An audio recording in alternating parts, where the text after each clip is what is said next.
sigurado ako na kapag kanila i-dismiss ito sa Lunes, na hindi pa natatapos yung proseso sa Supreme Court, na hindi pa dinidinig yung motion for reconsideration, hindi matutuwa ang taong bayan.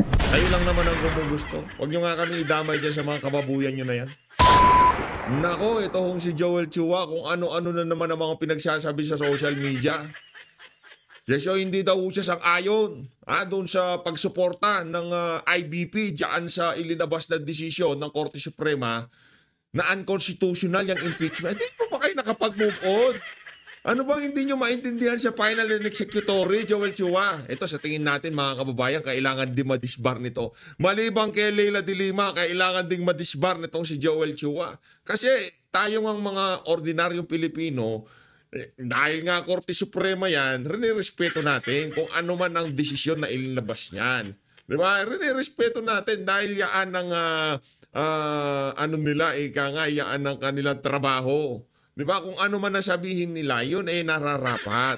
Kung final and executory na, tapos yung binigyan naman kayo ng option na motion for reconsideration, yun na lang pagtuunan nyo ng pansin, yun na lang i-focus nyo. Pero para sabihin na hindi siyang ayon si Manila Representative Joel Chua sa suporta ng Integrated Bar of the Philippines sa desisyon ng Korte Suprema kaugnay ng impeachment complaint laban kay Vice President Sara Duterte, ba't hindi ka sang-ayon? Kung hindi ka sang-ayon, wag na ho kayo magpa-interview sa media. Ilatag nyo na lang ho yan dyan sa inyong motion for reconsideration. Pero dito malinaw. Ginawa nyong pag-shopping, yung pagtanggap ng impeachment complaint laban dito kay VP. Doon pa lang sa unang impeachment complaint, dapat diniretso nyo na yan eh. Ang dami nyo pa kasi cheche-bureche. Hintay pa ng isa. Yung pang-apat pa lang ang sasalansanin nila. Ito ang sabi nitong si Joel Chua. The Supreme Court, being the court of last resort, cannot supplant nor expand nor add to constitution. Ano bang add? Ano bang? Ayan. Alam mo, George, itulog mo na lang yan. Diba? Hindi ka ba napapagod sa kakatahol? Hindi ka ba napapagod sa mga utos ni Tambalus sa'yo? Anak ng tokwa, nagmumukha na naturingan pa naman kayong abogado. Ibig sabihin, yung laman ng ulo nyo na yan, mas higit pa doon sa laman ng mga ulo ng 13 maestrado ng Korte Suprema. Ibig sabihin, yung laman ng ulo nyo na yan, mas magaling pa sa mga naglabas ng pagsuporta dyan sa IBP, dyan sa ilinabas na desisyon na ng Korte Suprema. Hindi naman siguro nararapat yan, Congressman Joel Chua. Kasi kung ating susumain dito, tanggalin natin ang pagka-congressman nyo, ordinaryo, abogado lang ho kayo. Bakit ba binibigyan ng bigat ang mga sinasabi nitong mama na to? Kasi bago yung kanyang pangalan, merong nakalagay na representative. Pero tanggalin ho natin yan, wala ho yung kaibahan doon sa mga ordinaryong abogado. Di ba natin malaman dito sa mga media na to? Bakit minamayat-mayain nyo ito mga sinasabi nito si Joel Chua? Interviewin nyo si Rodante Marcoleta. Interviewin nyo yung, buti pa yung Net25. Kaya tayo, pinapanood natin Net25. Maliban sa SMNI, Net25, yan ang pinapanood natin eh. Dahil dyan balansi balita nila eh. Itong mga ibang media na to, walang humpay ang pag-interview nila kay Antonio Carpio. Walang humpay ang pag-interview nila dito kay Joel Chua. Diyan sa mga pinklawan-dilawan senator. Interview nyo para balanse, pati yung mga abogado, ika nga na nasa gitna, ika nga na ang kanilang mga ilalabas na statement, yung walang kabahid-bahid politika. Hindi kagaya nitong si Joel Chua. Ayun na nga mga kababayan, kung bago lang ko kayo sa PHFD, sa like at subscribe, masaya na tayo dyan sa mga gusto sumali sa ating community. Yung join button nandyan lang sa baba. Ayun na nga mga kababayan. Ito, dito tayo mga kababayan. Nagiba naman ang hihip ng hangin. Ibang klase ho talaga tong si Trililing. Kaya pinagkakamalang kami Trililing eh. Nung siyang post, sinasabi mo, ang pinaka-strongest kandidato ng mga opposition yan si Bam Aquino sa 2028. Dito naman sa pinaka-latest na post ng politiko, Bam Leni Bano Trillanes Hontiveros strongest bet versus Sara Duterte in 2028. Ito talaga si Sundalong kanino. Kung ano-ano naman mga sinasabi sa social media. Trillanes, manahimik ka. Diba? Wag na kayong kumontra. Si VP Sara magpe-presidente sa 2028. At pag nagkataon, nako, ako ang sinasabi ko dito, kung yung mga EJK, inimbistagan nila, yung flood control at yung pulburonic president na to kailangan imbestigahan sa 2028. Hindi yung problema dito, mga Duterte ang babait eh. Di ba, mamasapan, hindi pinaimbestigahan ni Tatay Digong. Ang sabi niya, yan yun, Trabaho tayo, ayaan na natin yan. Pero this time, sa tingin natin, itong si Vice President Sara Duterte, hindi na uubra yung mga ganong klaseng ika nga, litanya sa kanya. Eto, lipat naman tayo. Dito kay Baliko ang bibig. Itong si Baliko ang bibig, ano to eh. Ito, isa ito sa mga bataan ni Tambaluslos na talagang napakatindi rin kung sumalansan. Panoorin Nga natin pag-dismiss mga naman kabayan. ang Senate Impeachment Court sa impeachment ni Vice President Sara Duterte, setback daw sa pagpapanagot sa mga tiwaling opisyal ng gobyerno. Sino nagsabi niyan? RH12, Milky Rigunan. Mana Milky. Sister Ella Tlakay, dagok sa layunin na mapanagot ang mga tiwaling opisyal ng gobyerno kung matutuloy ang plano ng Senate Impeachment Court na ibasura ang impeachment complaint laban kay Vice President Sara Duterte.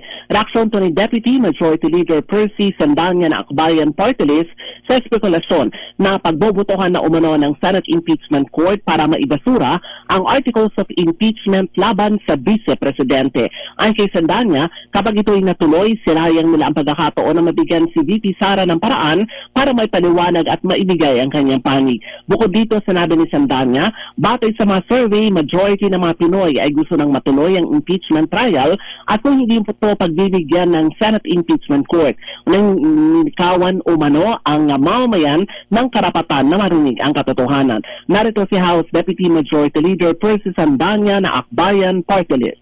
Sigurado ako na kapag kanila i-dismiss ito sa Lunes, na hindi pa natatapos yung proseso sa Supreme Court, na hindi pa dinidinig yung motion for reconsideration, hindi matutuwa ang taong bayan. Kasi ang taong bayan nagsabi na, ituloy ang paglilitis, gusto nila marinig ang ebidensya, at kung pipigilan yan. Kayo lang naman ang gumugusto. Huwag nyo nga kami idamay dyan sa mga kababuyan nyo na yan. Wala namang ebidensya eh. Mangangalap pa lang doon sa mismong impeachment court eh. Ipapasumpi na pa lang yung mga kung ano-anong mga bank accounts dokumento eh. Wala kayong hawak na kadokumento labang kay BP. Kung yung Merry Grace Piatos, hindi yun. Hindi ebidensya yun. Kayo talaga, oo. Ang gawin mo, Sindanya, mambuisit ka. Diba? Pagka meron naasar sa'yo, sasapakin ka na, hiharap mo yung kabilang mukha mo, sakali tumuyo dyan pa. At tatapusin agad ng Senado, sigurado akong sasabihin ng taong bayan, pinatay ang katotohanan at katarungan. Anong ginagawa ng ating ombudsman, Sindanya? Wala na talaga, ganon. Ano lang ang makakapagbigay lamang ng hustisya, accountability, impeachment court, ganon. Anak ng tokwa, pati yung pagnanakaw ng mga kasama mo dyan sa House of Representatives, dapat pala maglitis court, impeachment court, ganon. Yung pagnanakaw sa flood control, impeachment court din. Kasi pagka hindi natin linitis sa impeachment court, mamamatay yung paghahanap sa katarungan. Anak ng tokwa, buti pa maghanap ka na mabubwisit mo, tapos pag nagalit sa'yo, hiharap mo yung kabilang mukha mo. Baka kung sakali pati ang utak mo tumino. Anak ng tokwa. Wala na tayong matatakbuhan dito sa bansa na to. Ano lang talaga? Courtesy of tawag dito. 'Di ba? Yan ang problema sa kanila. ano na lang lahat ng accountability hanapin natin sa courtesy of impeachment court. Wala nang ombudsman, wala nang sandigang bayan, wala ganoon. Accountability lang talaga dyan lang. Hanap ka na mabubwisit mo, tapos pagkasasapakin ka na, hayarap mo kabilang mukha mo. Baka sakali makulog yung utak mo na yan, tuminutino kaisipan mo. Kung naghahanap kayo ng accountability, nandyan ang ombudsman. Nung pinasagot kayo ng ombudsman, ba't naman nagmamadali yan si Martires? Para namang pinapastrak. Gagago no? Nakakabwisit eh. Accountability baka mo, ombudsman. Nung sabi ng ombudsman, okay game, umpisahan na natin, imbestigahan na natin to, sabi ni Marcos. Ano sabi?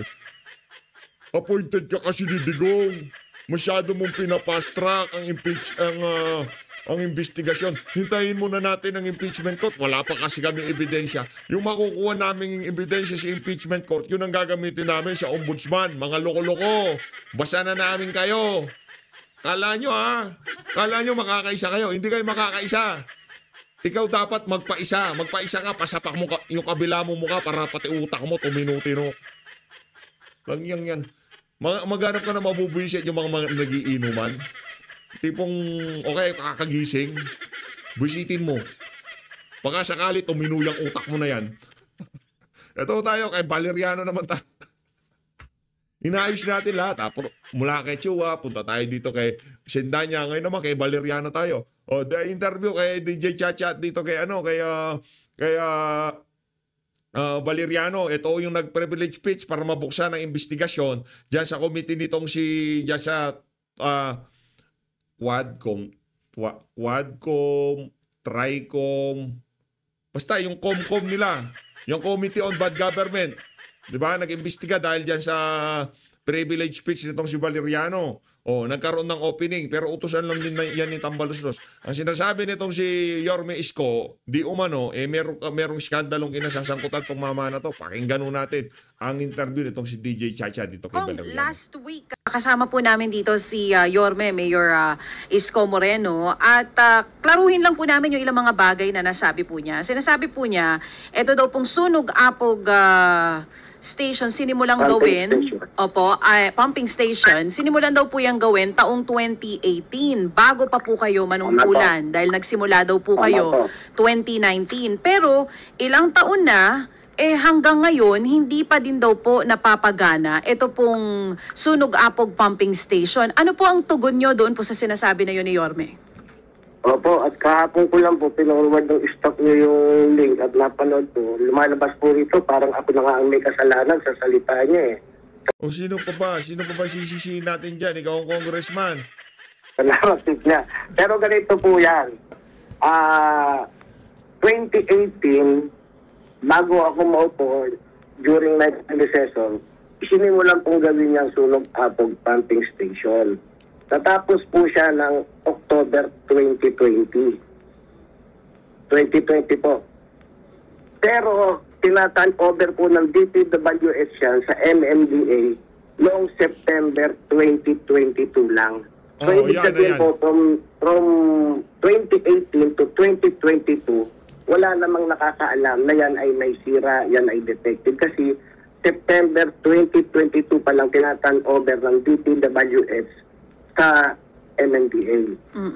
At pagka-turn over po nila sa MMDA, ni-refuse noong September 27, 2022, binawag po sa inyo yung letter ng MMDA, ni-refuse po nilang i-accept yung turnover kasi defective ang term nila. Meron silang 8 rason na ibinigay kung bakit hindi nila tinanggap yung operation, maintenance, and hindi tinanggap ng MMDA. Kasi merong problema. Okay, tuloy. Nung pumping station. So, September 2022 po. Totoo po yun. Ako na yung congressman. Hindi po natin alam lahat yan. Sila lang po si MMDS, si DPWS. Yung sinasabi niya po na alam naman natin, pinakikialaman ng congressman. Hindi po totoo yun. Malisyoso po yung ganong mga sinasabi niya. Noong September 22 po, kailan mo ba malalaman na detective yan? Hindi po ba June, July, August kapag bumabagyo? At yan din naman po ang nangyari ngayon. Kaya nalaman natin na hindi tumatakbo yan. Kasi nga, bumabagyo ngayon at nagbabaha. So, right there and then, lumalaman ko po, September 4, 2023, ako po'y gumawa ng sulat sa DPWS at nagtatanong na ako kung ano nangyari at bakit hindi tumatakbo itong pumping station na ito. Okay. Kuha ko na, Congressman Valeriano. Kaya palakpakan natin ito si Kong Valeriano. Sumulat siya sa DPWH. Ang nakasaalang-alang dito ay yung pagbaha ng kanyang distrito. Ang ginawa niya, sumulat siya sa DPWH. Pero pagdating kay BP Sara, privilege speech. Palakpakan natin ang walang ya. Anak na to. Kaya na sinasabi natin, gaano kahipokrito yung mga politiko na to. Pagkakapakanan ng mga constituent nila ang nakasalang-alang, sulat-sulat lang yan. Sulat-sulat lang yan. Pumping station, magkanong ginasta dyan. 100 milyon. Pero ang ginawa lang ni Valeriano, Sulat-sulat lang sa DPWH. Bakit hindi gumagana ang pumping station? Tika-kaga. Di ba? Diyan ako nanggigigil. Di ba? Pagdating doon sa kapakanan ng mga constituent mo, ang malalagay sa alanganin, yung mga nasasakupan mo, inuna mo pa ang politika mo kaysa dyan sa visit na pumping station na yan. Di ba? Inuna politika, dapat nag-privilege speech ka sa House of Representatives at ibinida mo yung pumping station mo at binanatan mo ang DPWH na kung saan sinabi mo, ang aking lugar, ikalawang distrito ng lungsod ng Maynila. Nababaha kami dahil dito sa visit na pumping station na to na tinayo ng ganitong ahensya sa ganitong halaga at nung dumaan ang baha, hindi gumagana. Diba? Papalakpakan kita dyan. Diba? Pagka ganon. Kaso imbis na yon ang inuna nitong walang kwentang Valeriano na to, ang inuna niya yung pagbira kay BP Sara. Ganyan siya katindi. Ganyan ang utak ng mga congressman. Tapos tatanungin niyo tatanungin niyo kung sino magnanakaw sa pamahalaan. Nandiyan isa lang tahanan nila diyan sa House of Representatives. Nagtitipon-tipon diyan yung mga kawatan sa ating bansa. Anak ng tokwa. Hindi ko sinasabing kasama diyan si Valeriano. Pero ang tanong ang sinasabi lang natin dito, Valeriano, bakit hindi mo inuna ang distrito mo? Bakit mas inuna mong mag-privilege speech sa confidential fund ni BP Sara o kung ano pa man yan, di ba? Ganon. Mas importante si BP Sara kumpara doon sa mga nasasakupan mo na napeperwisyo ng baha dahil dyan sa hindi mo pagtayo na yan. Para sa mga second district na Maynila, ayun, ang congressman nyo, imbis na mag-privilege speech sa hindi gumaganang pumping station, inuna niya yung naratibo ng kanyang amo na si Tamba. Ako po ay chairman ng Metro Manila Development Committee sa Kongreso. Series of hearing ang ginawa ko po dyan at tinatanong ko lagi at lagi kong tinanong Go! Let's go! Manahimik ka, Valeriano. Wag mo kaming dito. Grabe naman yan. PH update. Inumpisa mo kay Chua, kay Sedanya, kay Valeriano, dito kay nakigaring ka na naman. Pasensya na sila yan Ano gagawin ko? Ayaw naman natin gumawa ng kung ano-anong caption dito na hindi totoo. Tapos, iba yung mapapanood nyo sa sinasabi. Iba yung nakalagay sa caption sa mapapanood nyo. Hindi naman tayo ganun. Hindi naman tayo naging clickbait ng malala, di ba? Yung iba kasi dyan merong caption. Ang lala ng caption pag napanood mo, anak ng tokwa. Huwag ko ba? Ba't ganyan? Kaya pati kaming matitinong political vlogger, nadadamay din sa kababuyan ng mga yan. Kita naman, mga walang prinsipyo at paninindigan. Ano lang, nasa utak lang ng mga yan, puro chaching-chaching lang, di ba? Uy natin, Gabe. Okay, so just to clarify, because I introduced you earlier as Deputy Majority Leader, you're now Deputy Speaker. Yeah. Okay, of course, so, thanks to... Teka, hindi ko pinatutungkulan dito yung mga kasama nating mga vlogger. Yung mga kilala natin dyan, legit yan. Yung mga nasa third floor, mga banateros, hindi yan maglalagay ng caption na wala sa kanilang video. Mga matitino yung mga yan para si PH update. Alam nyo naman yan, di ba? Hindi na natin kailangan mga Italianista at ensaymada. Yan, baka nag-training siya sa mga Italianista. Ayun, ganyan mga... Nakakatawa. Ewan ko ba?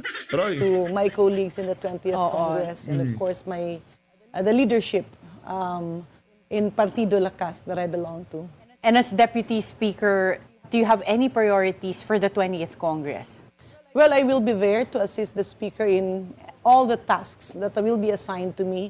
And of course, presiding and making sure that we abide with the timelines. Kasi minsan ang hirap na people are expecting, but then Congress fails to pass it. So that's something that we intend not to do. Like the smooth deliberation, but open deliberation in Congress is something that we are really looking forward to. Yung mga politiko na kagaya nitong si Janet Garing. Kasi nung panahon ni Tatay Digong, Duterte. dahil may dahil mayayari ho siya dun sa nembak siya, di ba? Duterte. Pagpasok ni Marcos.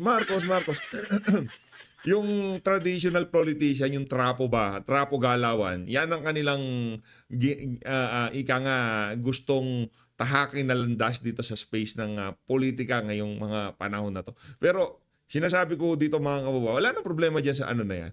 Diyan sa strat na yan. Pero basa na ng mga kababayan natin eh. Ika nga alam na nila eh. Pagka ikaw ganyang kakatrapo, kitang-kita na sambayan ng Pilipino yan. At para dito kay Janet Garin, may kalalagyan ka sigurado. Siguro kaya nga tumatakbo kayo sa distrito, ayaw nyo mag-national kasi alam nyo di kayo mananalo. Pero para sa mga nasasakupan nitong si Janet Garin, Joel Chua, at nitong si Valeriano, nako, good luck na lang. Gusto nyo tumanggap ng pera, tumanggap kayo. Pero huwag nyo iboto. Kasi nakita nyo nakarakas ng mga yan. Ngayon, kung iboboto nyo talaga, talagang mga isa't kalahati na lang talaga kayo pag But of course, on top of that, I would focus on health, social services, MSMEs, education, at murang pagkain. Ang tagal na ho niyan. Ang tagal na ho nilang pinupokus yan. Murang pagkain, small, medium enterprises, livelihood. Ang tagal na nila. Baka dumidedi pa ako pinupromote na nila yan Sana pupunta yung pondo para sa mga programa na yan. Health, SMSC, kung ano-anong... Saan napupunta? Yun ang tanong. Kasi magle-legislate kayo. Gagawa kayo ng batas. Hindi naman kayo pwedeng gumawa ng isang programa ng walang pondo. May pondo. Saan napunta yung pondo? Yun. Strat. Yun ang tawag na nakaw strat. Okay, yun, mga priorities lahat yan for social welfare. Yes. And Congresswoman Janet, why is it that historically may mga Congress tayo na maraming speakers? In the 18th Congress, umabot sa 14 deputy speakers. And then 20th Congress, right now, 10 elected deputy speakers. But there was even a time that it became 33. Kaya, 33? Yeah. Kaya hindi maganda, no? Because, positions in the House, specifically leadership position, syempre, pinag-aagawan yan. And sometimes what happens, it becomes a bargaining tool. And mahirap kasi kapag ikaw ay leader and then you're a people pleaser na pinagbibigyan mo na lang lahat. Kasi hindi na yan makapagtrabaho. With power comes accountability, and with position comes responsibility. So it's quite good. Actually, the reforms started way back in 2022 when the deputy speakers from a huge number of 30 plus was reduced to 9. Initially 8, and then it became 9. It's 10 because there's a senior deputy speaker. And ngayon po, do you think that's the ideal number? Mga around 10 lang? Because you said 9. 33, that's too much. Yeah. So 9 including a because senior. Because before it was 3 plus 1. It was Luzon, Visayas, Mindanao, and NCR. But then it was very difficult because there are already a lot of issues. There are a lot of deliberations on the floor, in the committee rooms, kasi hindi lang naman dun And you need the participation of the leaders of the House. And there are now a lot of issues that the Speaker has to go to, and he needs a Deputy Speaker to replace him. So marami na yan. So kailangan na somehow it has become almost like regional level, but there are sectoral representations. Somebody has to be there representing the women, representing the... It's like cluster. It's like the cabinet cluster. May additional benefits po ba ang mga deputy speakers, deputy majority leaders for that additional post that they get? Yes, for more additional work, then you get additional perks. Additional money, additional fund. Tuloy-tuloy mo lang, And it's not really perks because these are the support staff that will help you in your office. So you get to have more researchers, probably an additional lawyer in your office. And on top of that, since you have membership you're technically a member of all committees, then your voting power in all committees goes with your position. There were speculations before na kaya daw madaming deputy speakers, it's to prepare for a federalist form of government. Would you know if that's true? And now that we've reduced the number of speakers again, meron pa rin bang I think usapan it's not for... true. It was just a reason. But basically, it was more of political accommodation. Para bang positions were dangled, and it was not good because it created a chaotic process inside. Parang nawalan din ng value yung position. Yeah, because it is very prestigious to be deputy speaker. But kung marami na, people were Not saying only before that, na it's parang... also eating up the budget. Because if you have a lot of deputy speakers, let's say you have 30 plus deputy speakers, and you have to provide each deputy speaker an office. So it becomes an additional expense. You have to provide every deputy speaker a complement staff. And then marami yun. With that goes the expenses of how you operate the office, when you travel, when you go around. And in this Congress, even in the 19th Congress, we were being told we really have to reduce it. Kasi ang sinasabi nga ng iba, bakit kailangang bawasan? Ganun na lang marami para wala nang masaktan. Kasi lahat gusto ng posisyon. Marami ring ma-accommodate, yeah. But then, that will eat up the budget of Congress. And you can see ngayon, with climate change, you have a lot of flooding, typhoon, may mga sakuna right and left. A huge portion of the budget of Congress is being used for feeding programs in evacuation centers, immediate response in terms of calamity, mobilizing people, and hiring additional people who can really do research, feel the pulse of the people, and go around together with other executive agencies so that we can maximize the power of Congress, and that is our oversight powers. So mas kailangan na magamit yan doon. Understandable. Pero wala na po bang usapan na magkaroon pa tayo ng federal form of government or parliamentary type of government? Well, the issue in charter change is still being discussed kasi talagang pumapasok yan, but not really on a new form of government. There are proposals to make the senators sectoral, no? Parang dagdagan ang Senado kasi nga napaka-konti nila. If we look at the balance, we need to pass a lot of laws. There are national laws, there are local laws, but all of this pagka dumarating sa Senado, talagang hindi natatapos, nabibinbin. Kasi kulang na kulang sila. That's why many of the senators would hold a lot of chairmanship. Okay, so the sectoral representation of members of Senate and additional senators are being discussed. However, me personally, we're more keen on the fact that if we talk about charter change, it should be on the economic side. Let's say logistics. Yeah. Dapat kasi Filipino-owned. Pero kapag ikaw naman nagnenegosyo ng logistics, like say shipping, and you're just in the Philippines, you're a Filipino company, the scope of your business is small. So hindi ka makakabigay ng magandang presyo. Kaya nga kung tingnan mo. Ano to? Kumbaga ito yung portion natin dito sa PH Update na it's joke time. Okay? Ito ang tawag ko dito, it's joke time, okay? Ito yung capital nyo, limited lang. Limited din. Yeah. So what we have now is that we have a lot of goods being imported. And importing them, let's say, from Vietnam, from Malaysia, from Indonesia, or even from the US, in Europe, and in China, in Vietnam, lahat ito, napakamura nung cost of bringing them to the Philippines. But within the Philippines, it's very expensive. And that is passed on to every field. And then IT, connectivity. Abangan natin privilege speech nitong si Kong Unga. Abangan lang natin. Pagkatapos itong video na to, i-upload ko, rekta. But this would require a charter change to change that. Yes, we need to change the Constitution. That's why changing the Constitution and specifically targeting education,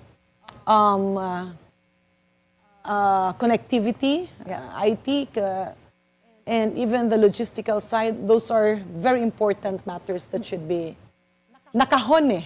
What about land ownership po? It's still a 60-40 requirement, but it is a big obstacle for corporations, foreign corporations sometimes when they're setting up here. Yes, because when they invest, they would like to invest on the property. I mean, you put up like a multi-billion property on a land that is not yours. it gives them shivers. Siyempre matatakot ang negosyante niyan kasi pag nagloko yung may-ari ng lupa, kasama doon. And they're forced to find a local partner that they can trust. No?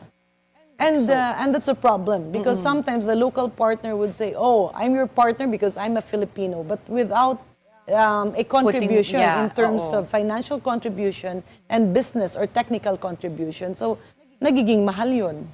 Yeah. So, palagay niyo po, may pag-asa pa ba ang charter change? With more information, dissemination to the general. Ako na magsasabi, may pag-asa. Basta hindi si Raulo yung speaker dyan. Si Raulo ba si Martin? Hindi ko naman sinabi si Raulo. Sinasabi ko lang, may pag-asa naman. Ngayon, kung nasa tamang katinoan si Martin, siguro meron chance. Pero kung maglalagay tayo ng speaker ng merong saltik sa utak, malamang hindi matutuloy yung charter change yan. Kasi, isipin nyo mga kababayan, kung yung titimon dyan sa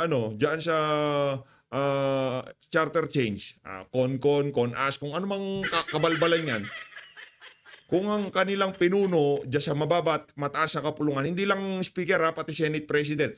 Pagka yung Senate President at Speaker of the House, pagka merong sira sa utak, hindi matutuloy yan, sigurado tayo. Kukontrahin niya ng sambayan ng Pilipino. Pero pagka ang isang leader, ang Speaker of the House at ang Senado, sincero, talagang ang kanyang nasa, mabigyan ng mabuting kabuhayan ng sambayan ng Pilipino. Matutuloy ho yan mga kababayan. So Luis, maraming salamat sa pagsuporta sa PH Update. Mag-ingat ho kayo lahat. Mahal natin ng Pilipinas. Congressman, ungab na ho tayo.